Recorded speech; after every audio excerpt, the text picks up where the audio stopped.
જૂનાગઢ જિલ્લાની વિસાવદર બેસાણની વિધાનસભાની ચૂંટણીને લઈને પ્રાંત કચેરીએ સર્વપક્ષીય બેઠક યોજાઈ હતી. તો પ્રાંત અધિકારીની અધ્યક્ષતા હેઠળ આ બેઠક યોજાઈ હતી. તો વિસાવદર બેસાણમાં પેટા ચૂંટણી યોજાઈ તેવા એંજાણ જોવા મળી રહ્યા છે. તો મળતી માહિતી મુજબ વિસાવદર પ્રાંત કચેરી ખાતે રાજકીય પક્ષો સાથે ચૂંટણી તંત્રની બેઠક યોજાઈ હતી, જેમાં પ્રાંત અધિકારી દ્વારા લીગલ ફ્રેમવર્ક બાબતે વાંધા સૂચનો રજૂ કરવા તાકીદ કરવામાં આવી હતી. તો આ બેઠકમાં ભાજપ, કોંગ્રેસ, આમ આદમી પાર્ટીના આગેવાનોએ હાજરી આપી હતી. તો ચૂંટણી પ્રક્રિયા અંગે કોઈ વાંધો સૂચન હોય તો રજૂ કરવા માટેની બેઠક યોજાઈ હતી.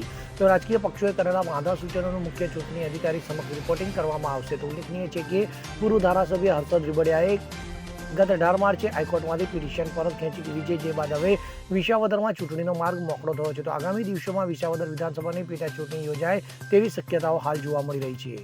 આઈ એમ ચિરાગ હિરવાણિયા, ઈઆરઓ વિસાવદર મત વિસ્તાર.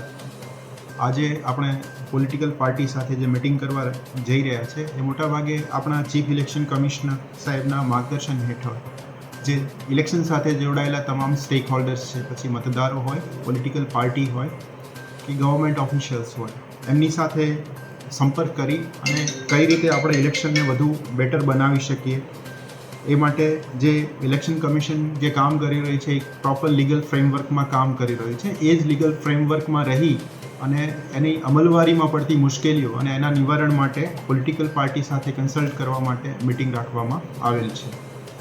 Bureau report, CN24 news. હવે જુઓ દેશ દુનિયાની તમામ ખબરો તમારી આંગળીના ટેરવે. ઉઠાવો મોબાઈલ અને Google Play Store પરથી ડાઉનલોડ કરો અમારી CN24 ન્યૂઝ મોબાઈલ એપ.